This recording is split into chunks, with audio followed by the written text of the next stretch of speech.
काय चोपडीचं कसं आहे वातावरण? जिल्हा परिषद गटातलं सांगा, गावातलं सांगा. जिल्हा परिषद गटातलं बी चांगलं वातावरण आहे, चोपडीचं बी चांगलं वातावरण आहे. तुम्ही कुठल्या पक्षाशी संबंधित आहे? मी शिवसेना बीजेपीचं काम करतो. शिवसेना बीजेपी. इथलं काय पद आहे का आपल्याकडे? हो, डेप्युटी सरपंच आहे. डेप्युटी सरपंच. कसं आहे वातावरण साधारण? चांगलं आहे. तर पण आता याच्यामध्ये युती झाली आहे भाजप आणि शिवसेनेची. म्हणजे राजकीय समीकरण ही लोक युती झाल्यावर ऍक्सेप्टेड आहेत का या भागात? हो आहेत. ह्या युतीला हो, बरं. विकासाच्या दृष्टीने काय या गावात काय काय विकास कामं झाली? भरपूर काय झाले बापूच्या काळात काम. बापूंच्या काळात हो. काय काय झाली काय सांगता काय येईल? रस्ता आहे, सभामंडप आहे, ब्लॉक आहे, बरं. सिमेंट रस्ता आहे, भरपूर काय काम आहे. साधारणपणे किती कोटी रुपयाचा निधी ह्या भागात आला असावा तुमच्या चोपडी गावात? चोपडी गावात तरी बी आता एवढं हे काढलं तर तरी 10वर आहे. 10 रस्ता सोडून 10 कोटी. जास्त. बर बर. 4 रस्ते जाईल. 10 कोटी रस्ते जाईल 4. आता चोपडीकडे जे आहे त्याच्यामध्ये ही गण पण चोपडीच येतोय ना? गणबी चोपडी आता याच्यात गाव कुठली कुठली येते? यात बलोडी येते, नादर येत आहे, हा, चोपडी, सोमेवाडी, बुद्याळ. 5 गाव आहेत गणामध्ये. गणामध्ये. आता त्या गणातली काय परिस्थिती आहे? चांगले आहे चौकड. म्हणजे लोकांची मानसिकता चांगले आहे.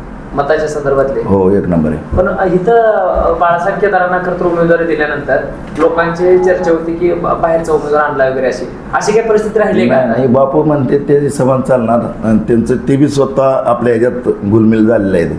कोण? चेतन सिंग यादव बी. झालेली आहे? हो, 100%. त्यामुळं काय वेगळं काय वाटत नाही. नाही वाटत. नाही. मग आता वातावरण बऱ्या म्हणजे खऱ्या अर्थाने इथलं कुणाला चांगल्या पद्धती आहे म्हणा? चेतन सिंग यादवला चांगलं आहे. विकास काम काय त्यांच्या माध्यमातून चालू आहे का? हो, आता सध्याला चालू आहे. काय काय चालू आहे? डीपी काम चालू आहे, कोणा तारा वडायचं चालू आहे, देवमुर्मीकरण चालू आहे. बरं. आता सध्याला ह्या लोकांची समस्या आहे. पाईपलाईनचं चालू आहे.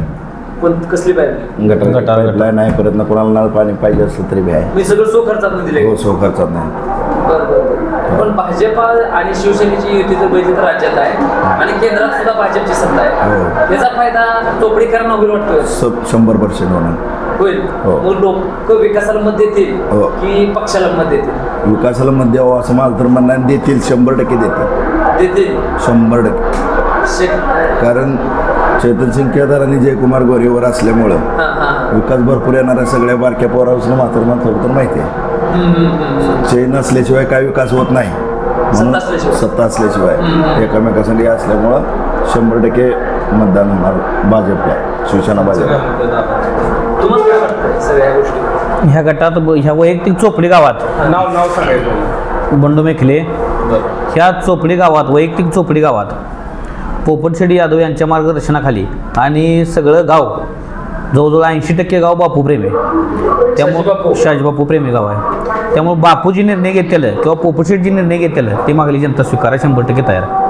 या गावची? हो, चोपडी वैयक्तिक चोपडी गाव. लोकसंख्या किती साधारणपणे गावची? लोकसंख्या साधारण गावचे 8 ते 9 हजार लोकसंख्या आहे, परंतु मतदान 5400 लाख सगळे आहे. 5400? हो. लोकसंख्या जास्त आहे. हो. मला आजूबाजूच्या गावं जी आहेत, वाड्या ज्या आहेत, हो. इथून शाजीबापू किंवा भाजपचं काय प्राबल्य आहे का? इथून शाजीबापूचं 100% सगळ्या गोष्टी. चोपडी झालं पण आजूबाजूची खेडी गाव आहेत. हो, चोपडी आहे, सोमेवाडी असेल, चोपडी आता आहे, बलोडी आहे. बरं. पुन्हा तुम्हाला सांगतो सोमेवाडीत बी बापूने आता आमदार असल्यानंतर बरीच कामं केली ती. बरं बरं बरं. हो, विकास बऱ्यापैकी दिला. 100% विकास बापून केलाय. पण मग शेतकरी कामगार पक्षाचा हा पालिकेला म्हणला हो, आणि हा. 2017 इथं त्यांचा कॅन्डिडेट विनिंग झाला होता. हो. आणि आता तुम्ही डायरेक्ट भाजपचा कॅन्डिडेट उभा केलेला आहे. हो. तर लोक शेकापचा पालिकेला आहे तसा ठेवतील का भाजप? नाही नाही नाही, आता कसं झालंय, बापू 2019ला आमदार झाले. 19 बरोबर.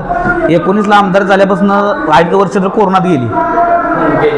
राहिलेली 2.5 वर्षात बापून जवळजवळ 5 ते 5.5 हजार कोटी सांगोल तालुक्याला निधी आणला. त्यात प्रत्येक गावात वैयक्तिक चोपडी असो, सोमेवाडी, आता वैयक्तिक चोपडी गावात घ्यायचं म्हटलं तर बापूंनी ही रस्ते सोडून 10-12 कोटीचा निधी दिलेला आहे. हां, त्यात जलजीवनची कामं असतील, सभामंडप असतील, ब्लॉक असतील, गावातलं पानंद रस्ते असतील. म्हणजे 100% बापून 10-12 कोटीत गाव म्हणजे अगदी नियोजनात लावलेलं आहे. सगळं विकासाकडे नेलेलं आहे गाव. ग्रामपंचायत कार्यालय तर काम चालू आहे, तुम्ही आता बघितलंच. नाही ते झालं. पण शेतकरी कामगार पक्षाचा पालिकेला मानला जातो. हो, हो. मग हा पालिकेला राहिलाय काय? नाही नाही, बालिकेला काय काय काय नाही संबंध बालिकेला. आता कसं आहे, विकासामुळे बालिकेला संबंध संपलेला आहे. कसा? आता ही विकास जनतेला सगळा विकास दिसतोय सगळ्या तालुक्यात. बरं. हां, मग लोक चाळीस ऐका घे, ज्यावेळेस शेतकरी कामगार पक्षात आमदार होतं हा त्यावेळेस जनतेलाही माहीत आहे की बाबा काय विकास, जे 2.5 वर्षात विकास झाला ते 40 वर्षात विकास झाला का, त्यामुळे बालिकेला काय संबंध येत नाही, राहिला नाही. बरं, आता मधल्या काळात बाळासाहेब एरंडे असतील, चंद्रसिंग केदार यांनी जो काही निधी आणलाय 62-63 कोटी रुपये निधी, प्रत्येक 10-12 कोटी रुपये अजून येते जयभावांच्या माध्यमातून. हो. तर इथं काय निधी आलाय का त्या कुठं या चोपडी गटात चोपडीत आला येईल. कामं झाली हो, आता इथनं आमच्या चोपडी शिवोजा रस्ता जे आहे बरं ते आता चालू आहे सध्याला, म्हणजे डांबरीकरण चालू आहे ती बऱ्या माहिती त्यांची काम आहे ती. बरं हो, आमचं म्हणजे लक्ष्मी देवळ आहे शिववर आमच्या चोपडीच्या, तिथून नाजऱ्यानं मधला रस्ता ती चालू आहे. हो, आता सध्याला चालू आहे. हा भाजपच्या माध्यमातून आलेला पैसा आहे, पण बापूने जे 5,000 कोटी रुपये आणले त्यांच्या कार्यकाळात आमदार असताना, तर त्यांच्यावर आरोप होत राहिले त्या काळामध्ये. कसं आहे आता जनता पैसे आलेले नाहीत असं म्हणणं आहे. आम्ही ज्या गावात जातो आणि शेकापचे लोक असे बोलतात तसे की पैसे झाले नाहीत खोट्या म्हणते. बरोबर. काय माहिती तुमची भावना काय? आता आहे का, तुम्हाला सगळं व्हिडिओ शूटिंग मध्ये सगळं आता आम्ही जी काय असतील ती कामं बी दावली, बरं मग आला नाही निघा तर जे ते हिशोबान चालणार. आमच्यात म्हणतो ना, आमच्या डोळ्यासमोर जर बापून जी 10-12 कोटीची कामं केली ती आमच्या डोळ्यासमोर आहे ती चोपडी गावात. प्लस आम्ही सोमेवाडी गावात तुम्ही जावा, तिथं चौकशी करा, तिथं सुद्धा काम बरीच केली. बरं हो, हा या बलवडी सुद्धा कामं बरीच झाली. बरं बरं. हो, ह्या भागात डाळिंबीचं क्षेत्र कसं आहे? डाळिंबीच चांगलं आहे क्षेत्र. डाळिंबीचं. हो, हो. बरं, शेतीसाठी या भागात जर चेतन केदार निवडून आले हा. तर तुमच्या डोक्यात काय आयडिया आहे का? कारण महायुतीचा तुमचा तो घटक आहे शाजी बापू आणि भाजप, हा, हा. तर तुमच्या डोक्यात काय आयडिया आहे का जेणेकरून ह्या ठिकाणची जी शेती आहे त्याला चालना मिळेल? कारण आपल्यातली परिस्थिती अशी झाली की सांगोल्यामध्ये डाळिंब संशोधन केंद्र जे गरजेचं हो. होतं ते संशोधन केंद्र गेलं सोलापूरला. हो, गेलं. त्यामुळे येथील शेतकरी जे आहेत त्या संशोधन शास्त्रज्ञापेक्षा वैचारिक दृष्ट्या स्ट्रॉंग आहेत आणि त्यांनी आज परत एकदा डाळिंबीवर क्रांती करण्याचं ठरवलंय. हो. तर जेणेकरून असं काय बाबा ह्या भागात आहे का शेतीच्या संदर्भात एखादा चांगला प्रोजेक्ट करता येईल जेणेकरून शेतकऱ्यांच्या हितात असू शकतोय, असं काय आहे का या भागात? इकडे तसं काय नाही. ही बापून 2019 नंतर बुधाळ तलावात पाणी ही आणलेल्या गोष्टी सगळ्यात मोठा विषय. त्यामुळे शेतकऱ्या सगळ्या समस्याच पाण्याने सुटलेले आहेत. बुधाळ तलावात पाणी आणलं म्हणजे बुधाळ तलावात पाणी हा पहिलं कसं होतं, पहिलं पाणी तुटळ होता पाण्याचा, हा प्लस दुष्काळ होता. बापू आमदार झाल्यापासून टेंबूत ही बुधाळ तलावाचा समावेश केला. टेंबू मध्ये हो, बरं. त्यानंतर टेंबूचं पाणी बुधाळ तलावात सोडलं आणि बुधाळा खाली ही गावं 10-12 गावं पाणी खाली आणली. मग आता बुधाळला पहिलं पाणी कुठल्या योजनेचे? आधी येत नव्हतं, पाणीच येत नव्हतं. नैसर्गिक जे पाणी येत होतं हा. तेवढंच पाणी, जे पावसाळ्यात नैसर्गिकरित्या काय पाणी येईल बरं. तेवढंच पाणी मग आता टेंबूच्या योजनेत घालून ते पाणी direct मला हंगामी पाणी मिळून जातं मिळून जाते. आता सध्याला कॅनल सगळं चालू आहे. त्या भागात. हो, आता सध्याला आज रोई सुद्धा. म्हणजे बापूमुळे पाणी प्रश्न हो सुटलेला हो आहे. 100%. पण लोक आता ही एकत्र बापू आणि भाजप ही एकत्र आली हो. सांगोल्या त्या युतीमध्ये, बरं. तर ही युती लोकांना ऍक्सेप्ट होईल का? होईल 100%. विकास तुम्ही सांगताय 100% होणारच. कारण विकास जे झाला आहे हे बीजेपी बापूनच विकास केलेला आहे, दुसरं कोणाचा विकासच नाही तालुक्यात. बरं. हो, भारतीय जनता पार्टी लोक स्वीकारतील का? 100% स्वीकारणार. का बरं स्वीकारतील? का जी आता कशी बापूजी बीजेपीची युतीच आहे आणि जी जनता बापूजी आहे ती कुठं सुद्धा जात नाही माणसं. ते बापू मागे, बापू कुठे बी जाऊ द्या, बापू मागे 100% असणार. कारण शेकापचं पालिकेला 2017 येत आहे कॅन्डिडेट, तिथं विनिंग तुमचा जो आहे हाय म्हणणं मान्य आहे, पण विकास दावा ना तुम्ही मग हा. होता ही ठीक आहे गोष्ट, पण तुम्ही विकास दावा आहे झाला नाही का? म्हणून लोक परिवर्तन करतात असं परिवर्तन तुमचं हो, म्हणणं आहे. 100% परिवर्तन. अच्छा. परिवर्तन करतील बी, परिवर्तन झालंय बी. झालंय. हो. बरं. काय काय साधारण मुद्दे सांगता येईल, काय परिवर्तन होतं? आता तुम्हाला- आधार त्याचा बेस सांगा, काय कशाच्या आधारे म्हणताय तुम्ही? आता तुम्हाला सांगितलंच की काय ते मागले काय 40 वर्षाची रस्त्याच्या गोष्टी असतील किंवा हे टेंबूच्या पाण्यात तुम्हाला आता सगळं सांगितलं. बरं. या सगळ्या गोष्टीचा विकास झालेलाच आहे. हो बरं. हो. पण दादाशेठ बाबरे यांनी सुद्धा बरीचशी कामं केली असं म्हणणं आहे इथल्या लोकांचं. दाखवलं ते. मगाशी काय चर्चा केली? हा. दाखवलं त्यांनी एखादं काम केलेलं. बरं. तुमचं म्हणणं काय? तुमच्या काय म्हणणं आहे? सांगा, त्यांनी काय केलेत का? काय केलं नाही. पाईपलाईन एक केलेली तेवढी आहे, त्याला अजून पाणी आलं नाही. बरं दुसरं हिर मागं नाही आणि कुणी पाईपलाईन आहे बरं. आणि त्याला पाणी नाही, काय नाही. दुसरं त्यांचं एकही काम नाही, तर कुठलंही दाखवू द्या त्यांनी. कामं नाही झाली. एकही दाखवू द्या त्यांनी, जाऊन दाखवू द्या. जे पब्लिक त्यांचं आहे त्यांनी नेऊन दाखवू द्या.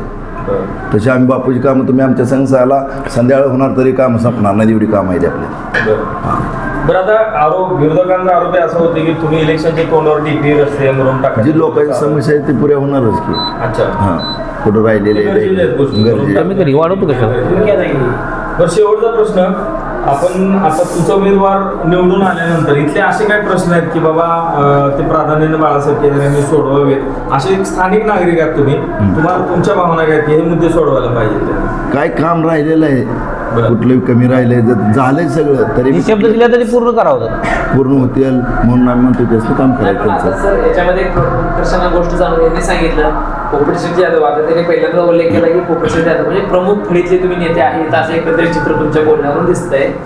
मग तुमच्या समस्याच्या गावातल्या अजून बापूने तर 10-12 कोटी निधी दिलेला आहे, पण विकास हा न थांबणारी गोष्ट आहे. मग तो कोणत्याही गावात असू दे, शहराचा असू दे, नाहीतर राज्याचा असू दे.